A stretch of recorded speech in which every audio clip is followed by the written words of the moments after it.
And we are on the record for the 21st Judicial District, Division 10, involving U.S. Bank National Association versus Adam Dietrich, case number 25 CV 223, excuse me. We're here for trial of this matter today. I'll let plaintiff's counsel commence with any preliminary issues that we need to address. Your Honor, Alex Adams for the plaintiff. Thank you, Mr. Adams. Are there any preliminary issues that you need to address before we start with testimony? I do not believe there are any preliminary issues, no. All right. And who appears for defendant? It's Adam Dietrich. Thank you, Mr. Dietrich. And are you here representing yourself today? Yes, Your Honor. And do you have any preliminary matters that you'd like the court to address? No. All right. Mr. Adams, I'll let you go ahead and proceed to call your first witness. Thank you. The plaintiff, U.S. Bank National Association, would like to come. I'm sorry. I get into the habit of just like jumping into hearing mode. If either of you would like to present opening remarks, you are more than welcome to. I jump right in and my apologies. If you'd like to present some opening remarks, I'm happy to hear them. Sure. I can have some quick remarks. So this is a simple debt collection action to recover an unpaid balance on two credit accounts. The plaintiff, U.S. Bank National Association, will show that it is entitled to a judgment for breach of contract on both accounts. The claims are brought by the plaintiff to enforce the terms of the card member agreements, and the defendant has breached those terms by failing to make payment. I object, Your Honor. This is hearsay. Oh, sir, Mr. Dietrich, these are opening statements. The rules of evidence don't apply to opening statements. He's simply telling me what he expects the evidence to be. Okay. And you'll have the opportunity to do the same thing. So objection is overruled and you may proceed, Mr. Adams. Thank you. Consequently, the defendant is liable to the plaintiff for the principal amount of $30,002.94. The evidence presented will reflect that there is no dispute to the validity of the contracts, the stated accounts, and the amount of damages. And the defendant will not be able to show evidence to refute the plaintiff's claims. The plaintiff will prove by preponderance the evidence that the defendant has damaged the plaintiff in the amount of $30,002.94. Excuse me. And the plaintiff is entitled to a judgment. Thank you. All right. Thank you very much. As I was previously explaining to you, Mr. Dietrich, you now have the opportunity to also make an opening statement, or you can wait and do so at the beginning of your case in chief. Do you want to present one now, or do you want to wait until after the plaintiffs have presented their evidence and give one then? Yes, Your Honor. I can give a brief statement now. I will be happy to hear from you. Please go ahead. As implied surety, beneficiary, and subrogee, the plaintiff has refused to provide the four elements of a valid contract, thus never validating or verifying the debt. They have refused to provide the full accounting of the alleged debt. The witness does not have any firsthand perfected knowledge of the material facts in this case. Bank statements are hearsay and thus not admissible. Thank you. Do U.S. Bank National Association's records reflect that the defendant defaulted? Yes. And referring to both accounts, why are these accounts in default? For a defendant's failure to make the minimum payment. Thank you. And as a condition of the continuous default on the accounts, did the entire balance become due and owing on both accounts? Yes. Thank you very much.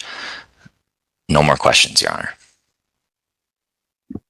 All right, thank you very much. Mr. Dietrich, you have the opportunity to cross-examine now if you would like to. Would you like to ask questions of Mr. Gifford? Yes, Your Honor.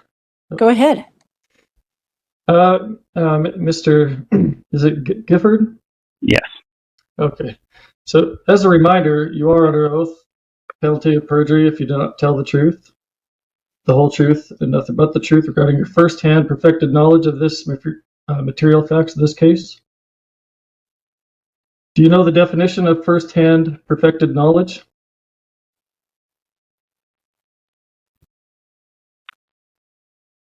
I'm sorry, did you have a question about the account? Or He did ask. Do you know He has- the definition of first-hand perfected knowledge?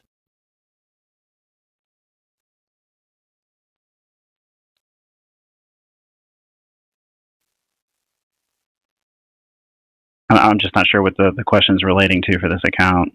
Sir, you do need to answer the question. No, I don't have the definition on hand. You do not know the definition of first-hand perfected knowledge? Okay. Is looking at a computer screen first-hand perfected knowledge? I don't know.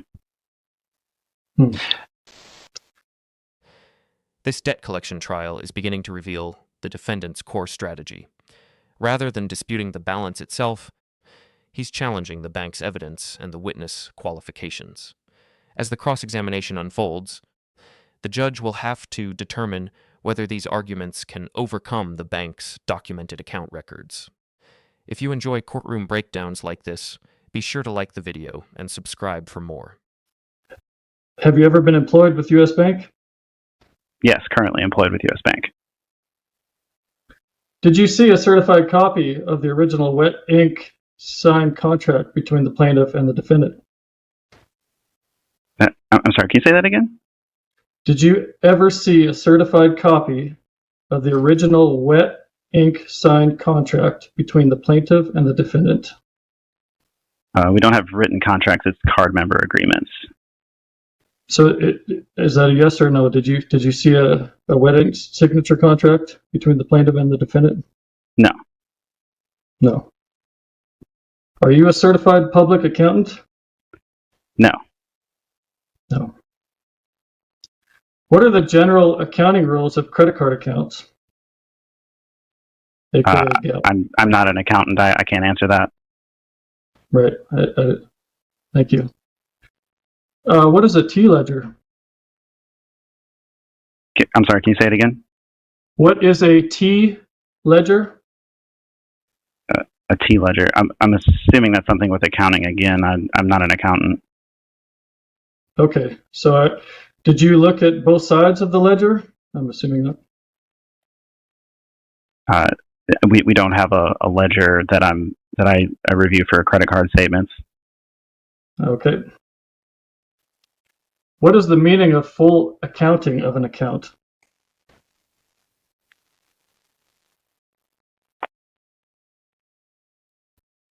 Give me 1 second. You need to Google that. Yeah. I don't. I mean, full accounting. I don't know what that's in relation to.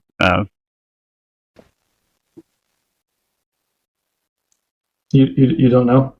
No. No. Okay. Did you know that the plaintiff was requested to provide a full accounting and that they have refused to provide it? If you're talking about the validation of debt, that was satisfied. No. Provide a full accounting of the account, and they have failed to provide it. Are you aware of that? I'm not aware of any such request.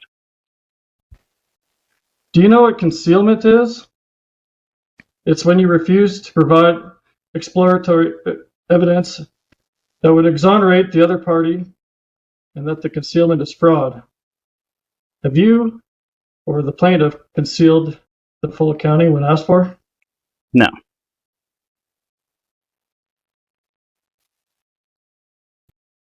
Do you know what collateral securities are? I do not.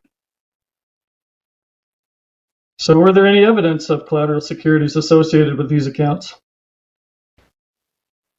It's unsecured debt, so I don't think there would be collateral involved. Do you know if there are collateral securities associated with this account? Again, it's credit card debt. It's unsecured. Okay, you're a witness. I'm just asking questions. Remember, you're under oath. Do you have any first-hand perfected knowledge that the defendant contracted with the plaintiff? Objection, Your Honor. Basis of Asked and your answered. objection? Sustained.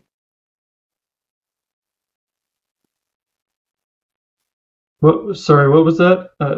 The screen. There was cut an out. objection that you have already asked that question, and indeed you did ask him about firsthand. State your question again. No, I was asking if he has You- any firsthand perfected knowledge that the defendant contracted with the plaintiff. So previously you had asked about his knowledge of the term firsthand perfected knowledge. So I'm going to Right. overrule the objection for asked and answered. Mr. Adams, do you have any other basis for your objection? No, Your Honor. Go ahead and answer. Sorry, can you state the question one more time now? Yeah, no problem. Do you have any firsthand perfected knowledge that the defendant contracted with the plaintiff? Firsthand knowledge, no. No. Okay. Do you have any firsthand perfected knowledge that the defendant financially harmed the plaintiff? Firsthand knowledge, no.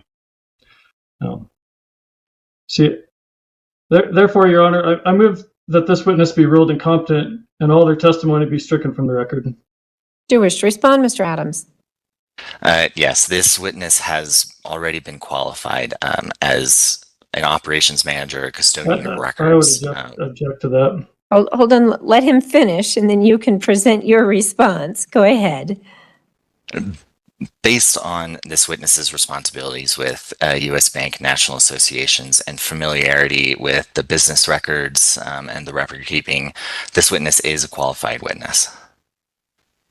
Okay, so Mr. Dietrich, what you're trying to get to when you're talking about this firsthand knowledge is an issue that would be relevant if we were dealing with the capacity of hearsay. But because these records fall within the exception to the hearsay requirement, his firsthand knowledge is covered by that business records exception. So he has testified that he has firsthand knowledge of how U.S. Bank conducts its ordinary course of business, how they send their statements, how they keep track of the bills, how they keep track of the payments that are made, how they keep track of the requests for payments that come in through their electronic systems. That renders him competent as a witness as to the things that Mr. Adams presented him as a witness on. So I'm going to deny your motion to strike him as a witness. You may proceed with your cross-examination. A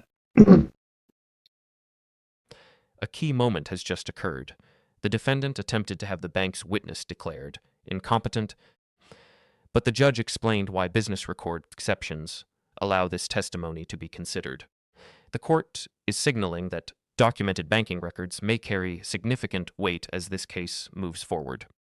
Is there any evidence that I'm the debtor? Yes, that would be the card member agreements and the card member statements that you received at your address. And again, just for the record, I've requested evidence of a contract, and there has been none sent to me. I have no further questions, Your Honor. Objection, Your Honor. The contracts have been admitted as Exhibits 1 and Exhibits 5. Okay, I would so object to that.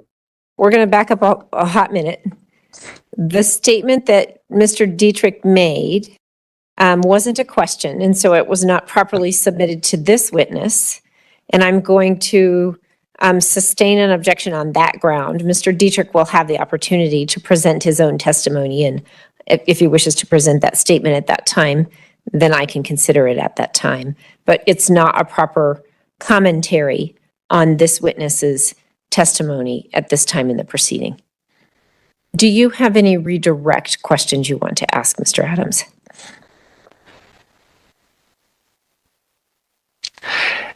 Yes. Go ahead. Mr. Gifford, right, based on the card member terms and agreements for both of these accounts, you stated that use is acceptance of the agreement. Did the defendant use these credit accounts? Yes, both accounts. And again, earlier you stated that default on these accounts could be by failing to make payment. Is that correct? That's correct. Did the defendant fail to make payments on these accounts? Yes, for both accounts. And is the defendant in default? Yes. Thank you. No more questions.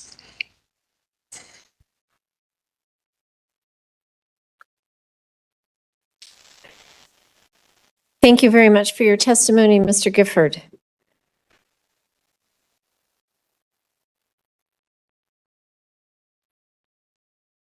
Mr. Adams, do you have any other witnesses? No more witnesses. Mr. Dietrich, do you have witnesses you would like to present? No, Your Honor, I do not. Do you wish to present testimony on your own behalf? No, Your Honor. I would ask. Go ahead. I've tried to explain that there's no evidence of a contract yet, as of yet, which I've asked for. I've sent verification and letters. They were ignored. Also, throughout the filings in the courts. Mr. Dietrich, you're presenting what I think are closing remarks, but you're addressing some things that are not yet in evidence. Are you sure you don't want to provide testimony on your own behalf?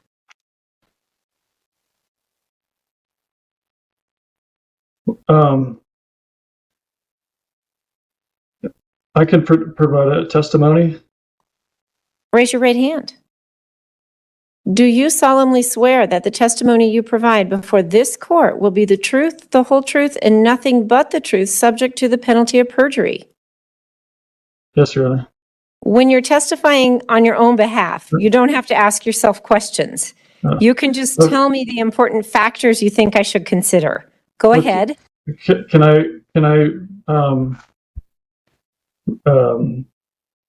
recuse that? I would rather not. You never have to testify. Okay, You can if you want to, but you're not required to do so. If there are facts that you know that haven't been presented yet that you think are important for me to consider, this would be your chance to tell me about those facts. Yes, They there are need some to be facts. things that you have firsthand knowledge of. You've talked a lot about firsthand knowledge today. So if there are things you have firsthand knowledge of that relate to this dispute and you want me to consider them, now is the chance that you have to tell me about those. Yes, Your Honor. I do have some facts that I know about that I would like to have on the record. Go ahead. Okay. The four basic elements of a contract: the existence of a contract, any consideration given by the plaintiff, that the debtor, not the surety, breached an obligation, that the plaintiff suffered financial damages under the full accounting, refused to provide evidence of the original contract, along with refusing to provide the full accounting is concealment of the material facts of this case. Okay, I'm going to back you up a bit. What you're doing is making an argument, which you get to do. That's a little bit down the proceeding. What I need now are the facts that would support this argument. I have not received these four elements that I've requested, Your Honor. That is a fact. Anything else you want me to consider? No, Your Honor. Right. Do you wish to cross-examine Mr. Adams? That No, came Your out Honor. funny. I need a comma somewhere. Mr. Adams, would you like to cross-examine Mr. Dietrich? Yes, Your Honor. Mr. Go ahead. Dietrich, I have heard you a couple of times mention being a surety. Can you please explain that a little more? Yeah, so as signing as a surety beneficiary on the account, the all caps name is identified as a trust account. A trust account for. Can you please continue to elaborate? When you say it's a trust account, are you saying that this is not your account? I am the beneficiary of this account. Mr. Dietrich, is your name on the credit card statements? I refer to specifically Exhibit 7 and Exhibit 3. Is your name and address on there? There is a name and address on there. And they're not your name and address. Have you been able to verify and validate these names and address? When you say verify and validate, what do you mean? According to the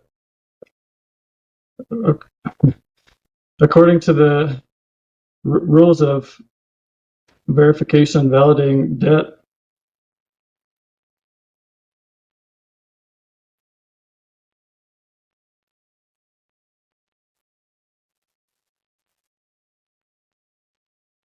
Can you please elaborate? again, I am the surety and beneficiary subrogee of this account. So you were saying that your name is not Adam Dietrich. I'm saying my name is also like that.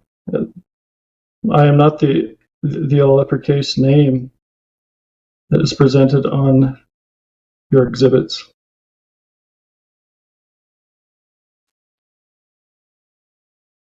No more questions, Your Honor. Thank you.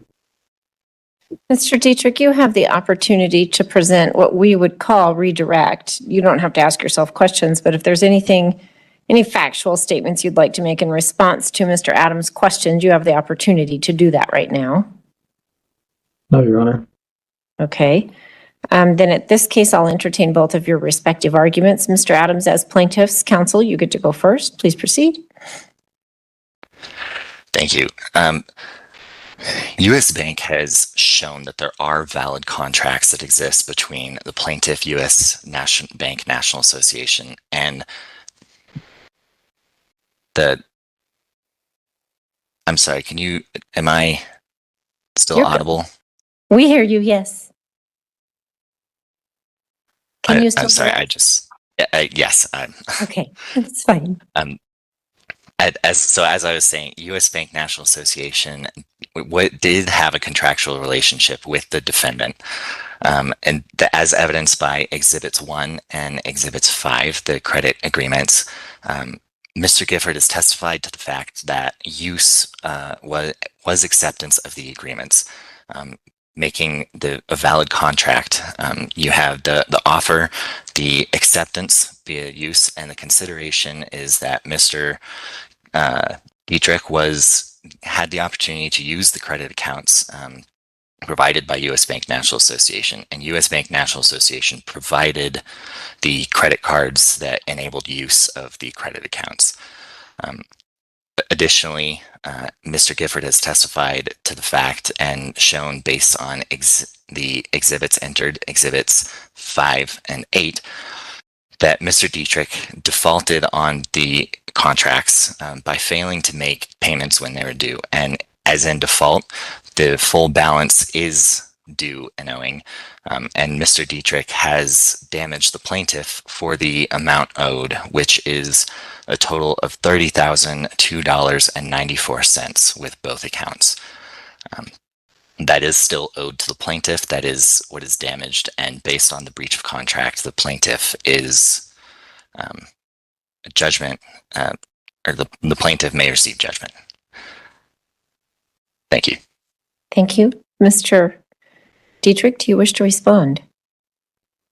Your Honor, I asked this case to be dismissed with prejudice as the plaintiff under the intent of FRCP Rule 12b-6. The plaintiff has not stated a claim on which it can be granted. The plaintiff has refused to produce evidence of the 4 basic elements of contract, which I spoke to earlier, the existence of the contract. Any consideration given by the plaintiff that the debtor, not the surety, has breached an obligation, that the plaintiff suffered financial damages under full accounting, is concealment of the material facts in this case.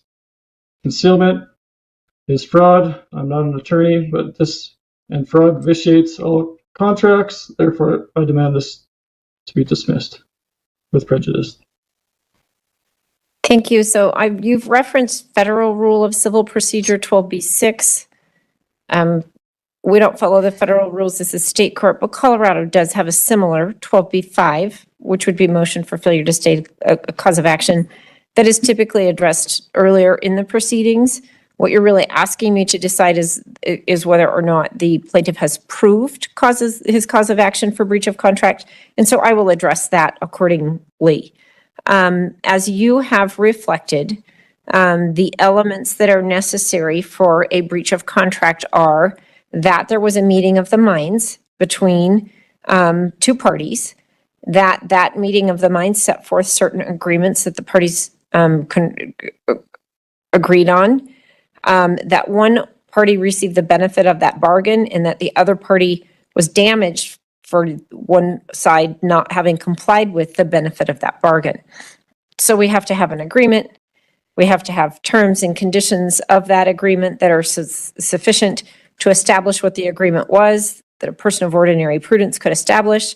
Then we have to have a breach of the agreement. We have to have actual damages for there to be a claim for breach of contract.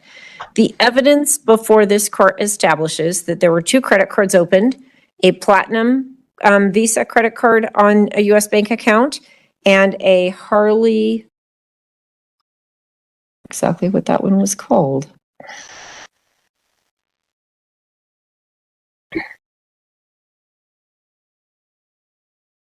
A Harley Davidson Visa Rewards card also opened on U.S. Bank.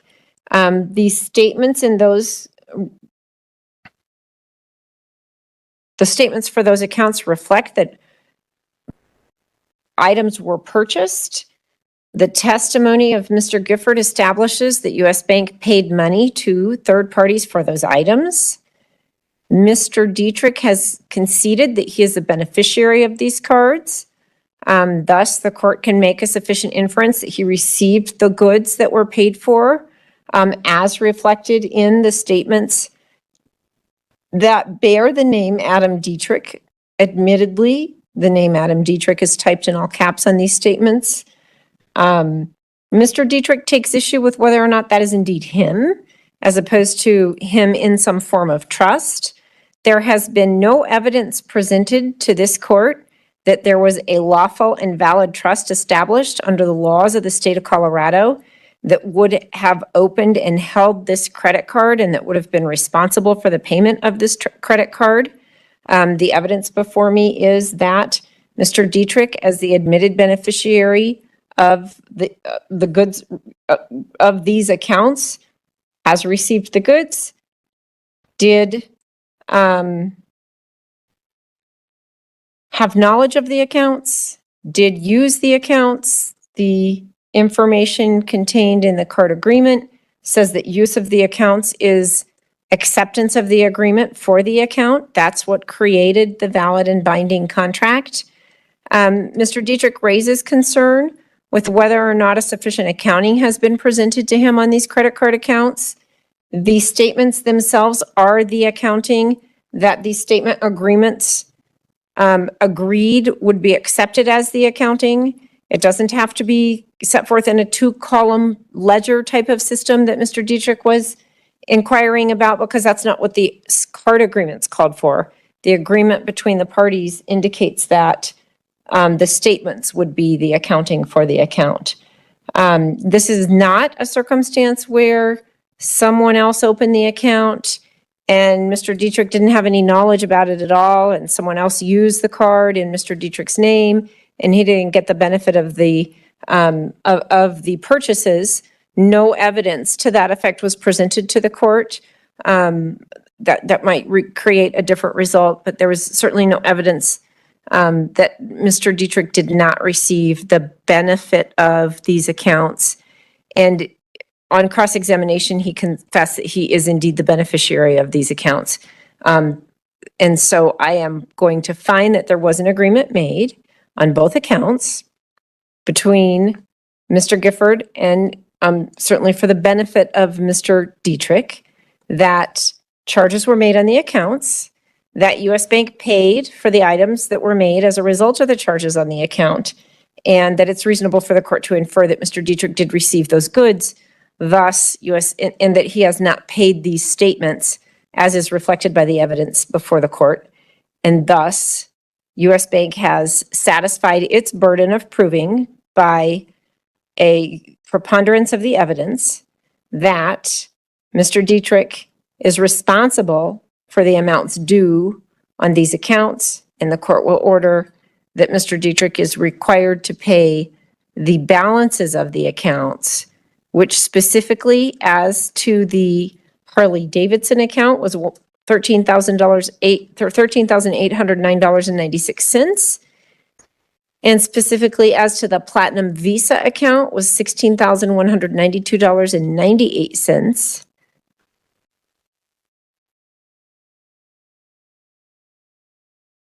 Mr. Adams, do you have any further requests of this court? No, Your Honor. Mr. Dietrich, do you have any further requests of this court? No, Your Honor. Thank you. Thank you all very much. The testimony phase is now complete, and the focus shifts to closing arguments. The plaintiff is relying on account agreements, statements, and payment history, while the defendant continues arguing that no valid contract and no complete accounting have been provided.